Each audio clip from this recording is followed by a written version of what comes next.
Hello दोस्तों, नमस्कार। मैं हूं Santosh Jagtap, business coach, FMCG sales और मार्केटिंग ट्रेनर, मोटिवेशनल स्पीकर। आप सभी का स्वागत है आपके अपने यूट्यूब चैनल सेल्समैन नंबर 1 पे। दोस्तों, मैं आए दिन आपको नए नए एक्सपर्ट्स जो हैं मेरे चैनल पे लेके आता हूं ताकि आपके अंदर कुछ इंप्रूवमेंट हो।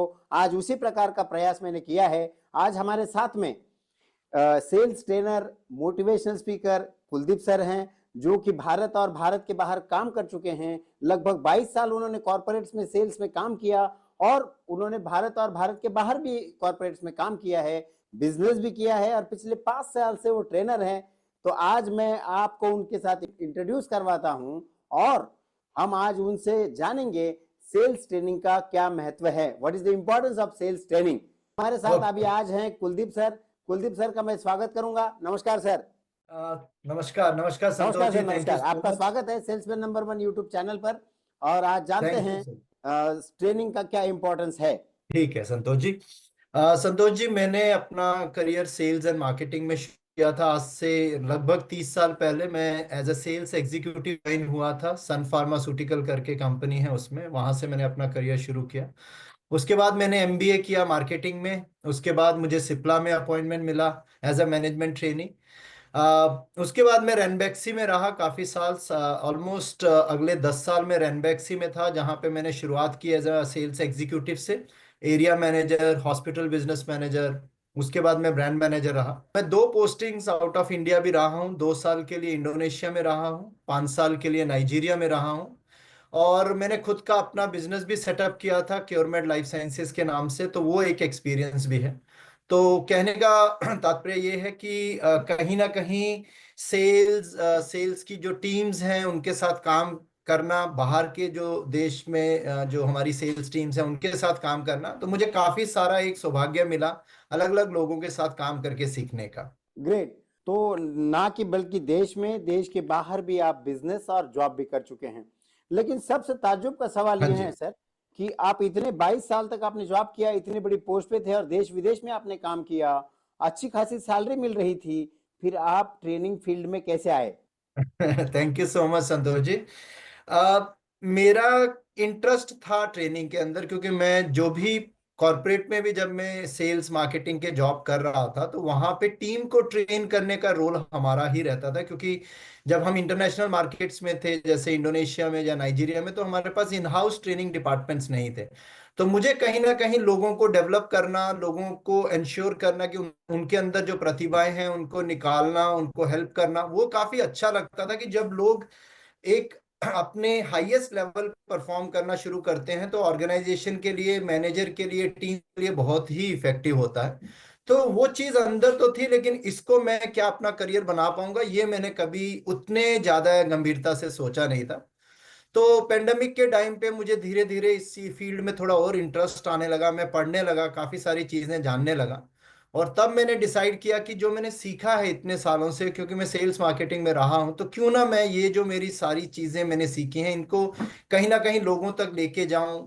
और ऐसे बच्चे जो अपना करियर सेल्स में लाना बनाना चाहते हैं, क्या उनको कुछ सिखाया जा सके कि वो ज्यादा से ज्यादा ग्रो कर सके अपने सेल्स एंड मार्केटिंग करियर में। तो ये कहीं मेरी सोच थी। जी। और थैंकफुली मुझे भगवान ने उसमें काफी सारी हेल्प करी, दोस्तों ने काफी हेल्प करी, और आज मैं इस मुकाम पे हूँ कि काफी अपॉर्चुनिटीज मेरे पास आ रही हैं।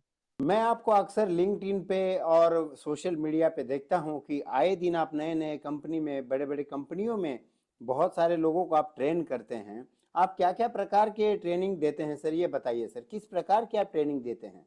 Thank you sir, thank you for this question. बड़ा ही इंपॉर्टेंट क्वेश्चन है संतोष जी। देखिए, कंपनी की रिक्वायरमेंट्स क्या हैं आज की डेट में, अगर आप देखें तो ह्यूमन को रिसोर्स बोला जाता है, ह्यूमन रिसोर्स बोला जाता है, बिकॉज ये एक ऐसी चीज है आपके पास जिसको आप जितना चाहें बढ़ा सकते हैं।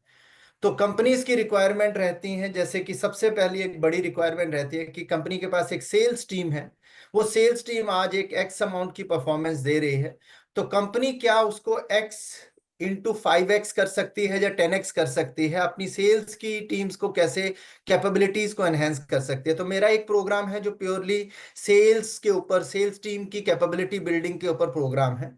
ओके। सेकंड प्रोग्राम जो टीम कंपनीज जी को चाहिए वो है सॉफ्ट स्किल्स बिहेवियर के प्रोग्राम की, कैसे टीम्स जो है वो अपनी कम्युनिकेशन को इम्प्रूव कर सकती हैं, टाइम मैनेजमेंट को इम्प्रूव कर सकती हैं, टीम वर्क को इम्प्रूव कर सकती हैं, okay, problem solving, conflict management. तो ये सारी जो हमारी सॉफ्ट स्किल्स बिहेवियर्स की ट्रेनिंग है ये मैं कंडक्ट करता हूँ। तीसरी ट्रेनिंग्स में जो ज्यादा करके करता हूँ वो लीडर्स के लिए करता हूँ, बिकॉज हर कंपनी का जो मजबूत स्तंभ है वो उनके लीडरशिप है। जी तो लीडरशिप के लिए जैसे फर्स्ट टाइम मैनेजर्स हैं जो कल तक अभी इंडिविजुअल कंट्रीब्यूटर थे, आज वो मैनेजर्स बन गए हैं, उनके लिए प्रोग्राम होते हैं। फर्स्ट टाइम मैनेजर लीडरशिप कैसे अपने अंदर काइंड ऑफ यूज करना है अपनी टीम को मोटिवेट करने के लिए, निकालने के लिए।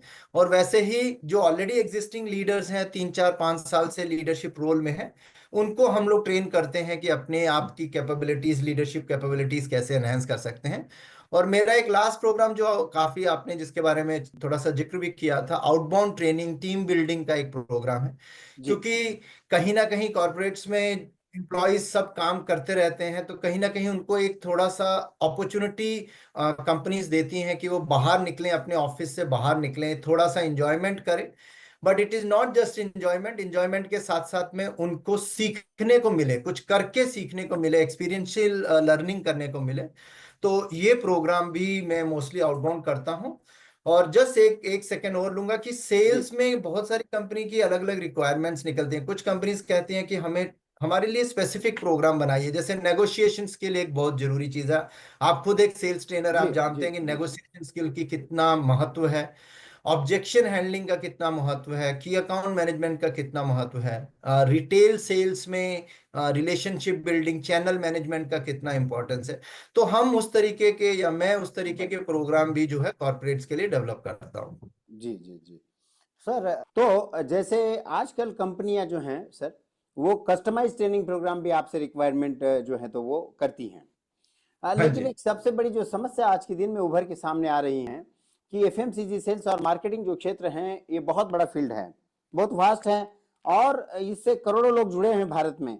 लेकिन आज भी हमें लोग, बेरोजगारी की समस्या तो बहुत है देश में, लेकिन फिर भी हमें आदमी नहीं मिल रहे, अच्छे ट्रेंड लोग नहीं मिल रहे हैं। तो लोगों को लेकर हम लोग, जो आपका जो मिशन है कि लोगों को ट्रेनिंग देना, लेकिन सबसे पहले तो कंपनियां ये समझ ही नहीं पा रही हैं। कंपनी में क्या होता है ना कि आजकल तो ऐसा है कि अभी थोड़ा बहुत सिस्टमेटिक होने लगा है, लेकिन अक्सर एफएमसीजी की जो कंपनियां हैं वो ट्रेडिशनली जो लोग कुछ व्यापार करते थे उन्होंने कंपनियां खोली आगे, तो वो खुद ही काम करते हैं पूरा, यानी सेल्स का काम भी खुद करते हैं, अकाउंट भी खुद करते हैं, डिस्ट्रीब्यूशन भी खुद करते हैं। एक तो मैन पावर लगाते ही नहीं है, और कंपनी बड़े होने के बाद में जब मैन पावर लगाते हैं तो उनको सिर्फ सेल्स का काम देते हैं, उनको ट्रेनिंग नहीं देते हैं। समझ रहे मेरी हाँ जी। बात को? क्या होता है हाँ जी। आज, कंपटीशन बहुत बढ़ गई है, यानी कि हाँ जी। एक कोई भी फैक्ट्री सेटअप करना बहुत आसान हो गया है, प्रोडक्ट डेवलप करना आसान हो गया है, बैंक का लोन आसानी से मिल जाता है, लैमिनेट्स आसानी से बन जाते हैं, प्रोडक्ट आपको आसानी से बन जाएगा, क्योंकि आज हर चीज के लिए सॉल्यूशन अवेलेबल है, और एआई का जमाना है। तो हम्म। आज इसके बावजूद भी जो मैन्युफैक्चरर हैं वो सेल्स डिपार्टमेंट को ज्यादा महत्व नहीं देते हुए मैन्युफैक्चरिंग को ज्यादा तवज्जो देते हैं। हालांकि मैन्युफैक्चरिंग का जो हम्म। रोल है वो मशीनरी की हद तक सीमित है। आप कंपनी हम्म। का जो प्रोडक्ट बिकने वाला है वो सेल्स टीम बेचने वाली है, तो सेल्स टीम के ऊपर हम्म। कंपनियां क्यों फोकस नहीं करती हैं सर? ये मुझे थोड़ा जानना है इसमें। तो संतोष जी, इसके पीछे 2 3 कारण हैं जो मेरी समझ में आए हैं, जब क्योंकि हम भी बातचीत करते रहते हैं, हम ट्रेनर्स भी बातचीत करते रहते हैं। सबसे मेन एक कारण जो निकल के आता है कि आप इसे किस प्रकार से देखते हैं। बहुत सारी कंपनीज इसको एक्सपेंडिचर समझ के चलते हैं कि सेल्स ट्रेनिंग में खर्चा होगा, जबकि मैं हमेशा सबसे रिक्वेस्ट करता हूं कि इसे खर्चा ना माने, इसको इन्वेस्टमेंट माने। क्योंकि ये इन्वेस्टमेंट है, ये आपके ह्यूमन रिसोर्सेज के अंदर जो आप इन्वेस्ट करेंगे, और उनको अगर आप ट्रेन करते हैं तो कहीं ना कहीं उसका एंड रिजल्ट आपकी ऑर्गेनाइजेशन को मिलेगा। तो जब तक हम इसे एक्सपेंडिचर मानेंगे तो हमारी जो सोच रहेगी वो खर्चे के रूप में सोच रहेगी, और खर्चा करने के लिए हमेशा ऑर्गेनाइजेशन थोड़ा सा पीछे बैकफुट पे चली जाती है। तो एक तो ये कारण हो जाता है।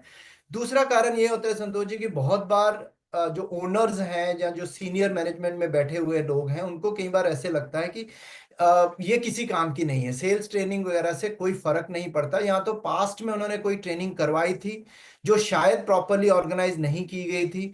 यहाँ पे हमने नीड गैप को आइडेंटिफाई नहीं किया था, या हमारा जो ट्रेनर था वो स्पेसिफिक सेल्स ट्रेनर नहीं था, इंडस्ट्री एक्सपर्ट नहीं था, तो हमें कहीं ना कहीं उसके रिजल्ट नहीं मिले। तो ओनर्स के दिमाग में ये बात कहीं ना कहीं रह जाती है कि इसका कोई फायदा नहीं है। ओके, तो ट्रेनिंग करवा के कोई मतलब नहीं है, इसलिए वो थोड़ा सा इस चीज को करने से हिचकिचाते हैं, नहीं कर पाते हैं।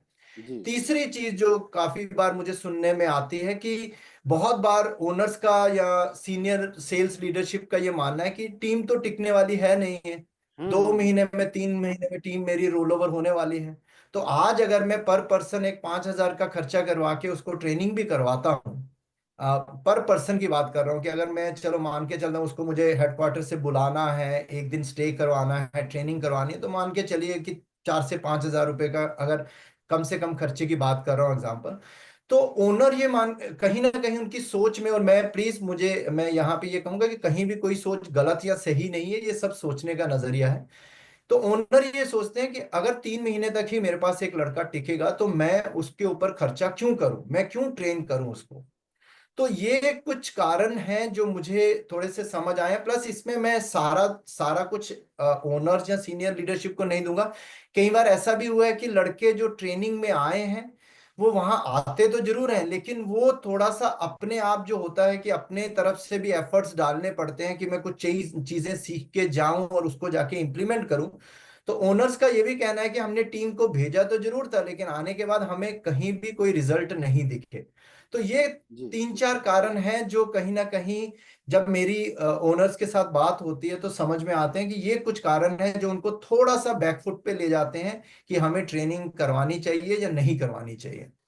और सर ये मुझे ये बताइए सर, यदि आपका क्या ये भी एक्सपीरियंस रहा है कि ट्रेनिंग होने के बाद में कंपनी में कुछ बदलाव हुए हैं, जैसे फिगर्स में कुछ चेंजेस आए हैं, या फिर उनके डिस्ट्रीब्यूशन नेटवर्क बढ़ा है, डिस्ट्रीब्यूटर बढ़े हैं, या फिर उनके जो लोग काम कर रहे हैं उनकी क्वालिटीज कुछ बढ़ी हैं, काम करने की जो क्वालिटी है वो बढ़ी है, ऐसा कुछ आपका एक्सपीरियंस है कि sir? What are the benefits of this training? लोगों ने क्यों ये ट्रेनिंग प्रोग्राम ऑर्गेनाइज करना चाहिए, आपको क्या लगता है? Thank you Santosh ji. संतोष जी, आप और मैं अगर अपने अपने सेल्स करियर में जाके देखें तो सेल्स के लिए कहीं पे कोई ऑफिशियल ट्रेनिंग नहीं दी जाती। हम कॉलेज से निकले, मैं बीएससी ग्रेजुएट हूँ, मैं कॉलेज से निकला और दूसरे दिन मैं एक कंपनी ज्वाइन की और मुझे लगा कि मैं सेल्स करना शुरू कर दूंगा। आप मुझे बताइए, हमने तो कहीं सेल्स सीखी नहीं, किसी ने हमें सिखाई नहीं। हमने कच्चे पक्के मार्केट में जाके धीरे धीरे धीरे गलतियां करके करके सीखना शुरू कर दिया।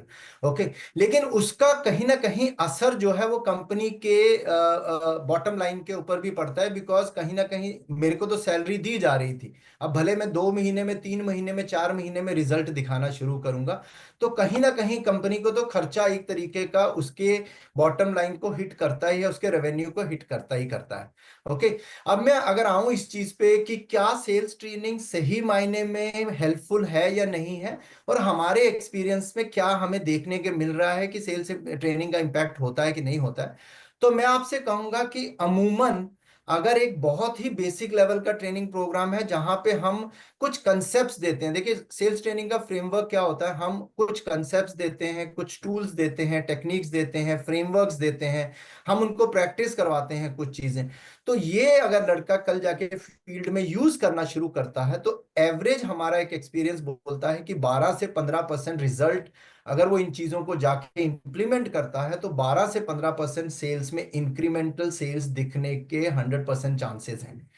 बट कंडीशन ये है कि इम्प्लीमेंटेशन इज द होल की। और इसमें कहीं ना कहीं उनके जो सीनियर लीडर है, जो उसके रिपोर्टिंग बॉस है, उसका भी एक रोल आ जाता है कि वो भी इंश्योर करे कि आप ट्रेनिंग में गए थे, आपने वहां से जो चीजें सीखी हैं उनको आके आप किस तरीके से इंप्लीमेंट कर रहे हैं। तो हमने एवरेज देखा है संतोष जी कि 12 से 15%, और even at a higher stage मैंने 27 से 30% कुछ ऐसे लोग जो 20% ऑफ द लोग होते हैं वहां पे जो बहुत ज्यादा इंक्विजिटिव होते हैं, जिनको बहुत एक सीखने की चाहत होती है अंदर से, और वो जाके सिस्टम्स में जाके उसको इम्प्लीमेंट करते हैं। जी। वहां पे हमने as high as 27 to 30% within 60 to 90 days हमने देखा है कि इसमें इंप्रूवमेंट आता है। तो इंप्रूवमेंट सेल्स फिगर में, इंप्रूवमेंट कस्टमर रिलेशनशिप बिल्ड करने में, repeat sales from the customer, okay, more sales from the same customer, और एंड ऑफ द डे अगर सेल हो रही है तो आपका distributor will be very happy, वो आपको बार बार ऑर्डर प्लेस करेगा। अगर डिस्ट्रीब्यूटर ग्रो करता है तो वो अपनी नई फ्रेंचाइज ओपन करेगा या आपसे बोलेगा कि मुझे दूसरे एरिया के लिए भी दे दीजिए। तो कहीं ना कहीं ये सारी चीजें जो आपस में इंटरकनेक्टेड हैं। प्लस हमने एक और चीज जो ऑब्जर्व करी है जब मैं इन लोगों से फॉलो अप मीटिंग्स में बात करता हूँ, कि खुद का मोराल बड़ा बूस्ट हो जाता है, काफी मोटिवेटेड से फील सॉरी। करते हैं टीम मेंबर्स कि अच्छी अचीवमेंट हो रही है, इंसेंटिव कमाने की अपॉर्चुनिटीज उनको मिल रही हैं, और खुद से उनके बाकी जो एलिमेंट्स हैं, प्लानिंग हो लिया, गोल सेटिंग हो गया, उसमें भी इंप्रूवमेंट देखने को मिलती है। तो ये कुछ मैंने जो भी ट्रेनिंग्स की है सॉरी, वहां मतलब एक से मिनट। ये यही मेरा ऑब्जर्वेशन रहा है संतोष जी। अगेन मैं late us be very very upfront also in saying कि सब लोग जो ट्रेनिंग प्रोग्राम में आएंगे Santosh ji, it is not कि सारे के सारे वहां पे एकदम एक ऑब्जेक्टिव लेके आ रहे हैं। हमारी एज अ ट्रेनर तो हमेशा मनसा यही होती है कि हम सबको इक्वली वहां पे एंगेजमेंट करते हैं, उनको पार्टिसिपेट करवाते हैं, उनको नए नए चीजें शेयर करते हैं। बट एवरेज कैसा है कि 20% जाते हैं जो जाके 25 से 30% रिजल्ट लेके आते हैं। बीच का एक है जो लोग एवरेज एक 10 12 15% का लेके आएंगे, और कुछ लोग ऐसे भी होंगे, let us be very very honest with our audiences, हम कोई रॉन्ग मैसेज उनको दें। तो ये भी ऐसा भी देखा कि कुछ लोग आते हैं जिनका बस थोड़ा सा इंटेंशन होता है कि किसी तरीके से एक दिन मुझे कंपनी ने बोला है कि मैं ट्रेनिंग में अटेंड करके आऊं। तो वैसे भी कुछ लोग हमने देखे हैं जहां पे बहुत ही बियर मिनिमम 2 5% का रिजल्ट देखने को मिले। ग्रेट। तो ये तो ये चीज़ है सर कि कंपनियां आज भी ट्रेनिंग के इम्पोर्टेंस को नहीं समझ रही हैं। मेरा अभी हम्म। लगभग मैं भी पिछले 29 वर्षों से एफएमसीजी सेल्स और मार्केटिंग में कार्यरत हूं, और मैंने कई कंपनियों में पूरे लगभग आप कहेंगे 4-5 स्टेट में मैंने काम किया है। तो मेरा ये एक्सपीरियंस रहा है सर, जब भी मैंने ट्रेनिंग प्रोग्राम अटेंड किए हैं तो कुछ ना कुछ इम्प्रूवमेंट मेरे अंदर हुई है। एक तो सीखने की इच्छा हाँ अपने जी। अपने अपने अंदर भी होनी चाहिए। दूसरी बात, इससे टीम यूनिटी एक बहुत अच्छी होती है, यानी टीम एक जगह आती है, टीम की यूनिटी होती है, और कंपनी का इससे मेरा एक्सपीरियंस ये है कि बिजनेस बढ़ जाता है सर, ग्रोथ होता है कंपनी का ट्रेनिंग में। ट्रेनिंग अगर करवाती है यस। कंपनियां, कंपनी का रेवेन्यू बढ़ता है, डिस्ट्रीब्यूशन बढ़ता है, नेटवर्क बढ़ता है, साथ ही साथ में और कंपनी का जो इमेज है, क्या होता है ट्रेनिंग होने के बाद में कंपनी के जो सेल्स पर्सन है मार्केट में जब जाते हैं तो नई सोच से दुकानदारों से, डिस्ट्रीब्यूटर से, मार्केट से बात करते हैं, तो इससे कंपनी की इमेज में भी फर्क पड़ता है। ऐसा मेरा खुद भी एक एक्सपीरियंस रहा है सर। यस। तो आप क्या आवाहन करना चाहेंगे एफएमसीजी कंपनी के जो ओनर हैं उनसे, कंपनियों से आप क्या आवाहन करेंगे सर, क्या अपील आप करना चाहेंगे? आ, देखिए संतोष जी, पैसा तो आपका दोनों ही केसेस में जाने वाला, आप ट्रेनिंग नहीं करेंगे। मैं आपको एक सिंपल सा एग्जांपल देता हूँ। चलिए मान के चलते हैं कि आपके पास 5 लोगों की टीम है, और आपने उनको ट्रेन नहीं किया और आपने उनको मार्केट में भेज दिया। ओके, अब महीने भर की अगर हम मान के चले कि आप इनको कम से कम 25 से 30 हजार की सैलरी प्लस एक्सपेंसेस दे रहे हैं, तब भी अमूमन आपका एक 1.25 से 1.5 लाख रुपए का आपका आउटले होगा ही होगा। सेल भले एक्स हो, नहीं हो, या ये लोग आपको 50 हजार कमा के दें या 1 लाख कमा के दें, आपका आउटले होने ही वाला है। ओके। जी। अब अगर ये टीम कंटिन्यूसली 2 3 महीने तक आप इसको सस्टेन करते हैं, तो 2 3 महीने में आपने कम से कम 4.5 5 लाख रुपए का एक इन्वेस्टमेंट कर दिया टीम के ऊपर, खर्चा कर दिया टीम के ऊपर। एंड आपकी जो सेल है वो 50% ऑफ द टारगेट चल रही है, या 40% ऑफ द टारगेट चल रही है, या 60% ऑफ द टारगेट चल रही है। ओके, ये होता है, दिस इज अ रियलिटी। मैंने 22 साल टीमें मैनेज की हैं, मैंने बड़ी कंपनीज के साथ, छोटी कंपनीज के साथ। ऐसा बहुत रेयरली देखने को मिलता है कि पहले महीने से ही आके आपका कोई जो है वो परफॉर्म करना शुरू कर दे। अब मैं ये मान के चलता हूं, मैं ये भी नहीं बोल रहा हूं कि आप अगर ट्रेनिंग दे देंगे तो कोई आपका आते से ही 100% परफॉर्म करेगा। मैं ये बोल रहा हूं अगर आपने 5 लोगों को पहले महीने में ट्रेनिंग दे दी, ओके, वो फील्ड में जाने लगे और आपको बेयर मिनिमम मैं मान के चलता हूं कि आपको एक 7 से 10% की इंक्रीमेंटल सेल दिखना शुरू हो गई फर्स्ट महीने के बाद में, क्योंकि उन्होंने कुछ सिस्टम सीखे, कुछ करे। ओके, तो जो सेल आज की डेट में आपकी सिर्फ और सिर्फ 5 लड़कों के बीच में, अगर आप 2 से 2.5 लाख की सेल एक्सपेक्ट कर रहे थे, अगर वो सेल हर बंदे के ऊपर अगर हम मान के चले कि 10-10% भी इंप्रूव हुई है, तो नेट नेट अगर वो सेल आपकी 25-30 हज़ार रुपया पहले महीने में, सिमिलरली सेकेंड मंथ और थर्ड मंथ करके, तो आपने जो एक्सपेंडिचर किया है ट्रेनिंग के ऊपर, लेट्स से एक एवरेज ट्रेनिंग का कॉस्ट अगर मैं मान के चलूं कि आज की डेट में आपको 20 हज़ार से 25 हज़ार रुपए के अंदर अगर एक वनडे का प्रोग्राम आप करवाते हैं, तो आपकी टोटल इन्वेस्टमेंट जो हुई है वो 20 से 25 हज़ार की हुई है, प्लस एक दिन का जो आपके लड़के वहां स्पेंड कर रहे हैं। तो अगर आप इसको एनालाइज करके देखेंगे, विद इन एटलीस्ट 2 महीने में आपका ये सारा खर्चा जो रिकवर हो जाएगा, और उसके बाद आने वाले समय में धीरे धीरे क्या होगा, आपको इंक्रीमेंटल सेल्स या आपकी टीम की परफॉर्मेंस जो है वो एनहांस होके मिलेगी, और कहीं ना कहीं आपने जो इन्वेस्ट किया है आपको एटलीस्ट उसका 10x जो है वो देखने को मिलना शुरू हो जाएगा।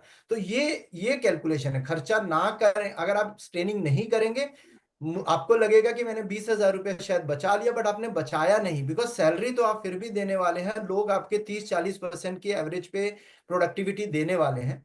ट्रेनिंग के बाद अगर वो 30-40% की प्रोडक्टिविटी बढ़ के अगर 55-60% भी हो जाती है, और 2 महीने के अंदर आपने जो पर पर्सन, अगर आपने 5 लोगों के ऊपर 4-4 हज़ार रुपये का खर्चा किया है, अगर हम टोटल कॉस्ट देखेंगे, तो कहीं ना कहीं वो आपको हेल्पफुल होगा। तो ये जो कंसेप्ट है, ये मैं नहीं बोल रहा हूँ, ये अगर आप देखेंगे आरओआई का कंसेप्ट, अगर हम ट्रेनिंग में जब बात करते हैं रिटर्न ऑन इन्वेस्टमेंट क्या होगा, तो अगर आप चाहें तो इसको इवन जो बड़े बड़े इंटरनेशनल ट्रेनर्स हैं वो लोग भी इसी तरीके से प्रूव करते हैं, या ऐसा प्रूव किया जाता है कि यस, ट्रेनिंग इम्पैक्ट करती है।